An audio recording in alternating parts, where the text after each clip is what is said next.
যে বন্ধুরা দেখতে পাচ্ছেন এটি একটি স্যামসাং ব্র্যান্ডের ফোন এবং এটিতে স্ক্রিন লক এবং জিমেল লক আছে, যেটাকে আমরা বলি এফআরপি। আমরা সিপিইউ মিলিয়ে এই কাজটি করব এবং আমরা প্রথমে কোয়ালকমে গেলাম এবং স্যামসাং ব্র্যান্ডটি মিলিয়ে নিলাম এবং মডেলটি মিলিয়ে নিলাম।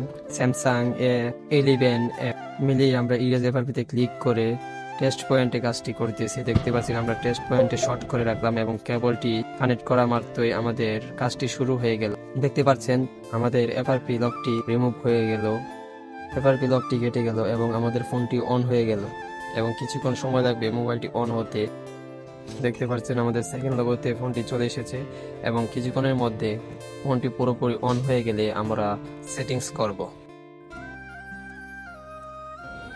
দেখতে পাচ্ছেন আমাদের ফোনটি পুরোপুরি অন হয়ে গেল এবং আমরা সেটিংসটি করতেছি এবং পুরোপুরি সেটিংসটি শেয়ার হওয়ার পরবর্তীতে আমরা ফোনটি কাস্টমারকে দিয়ে দিতে পারবো এবং আমরা এভাবে আনলক টুল বা যে কোনো এভাবে আমরা স্ক্রিন লক এবং এফআরপি লকের কাজ করে থাকি।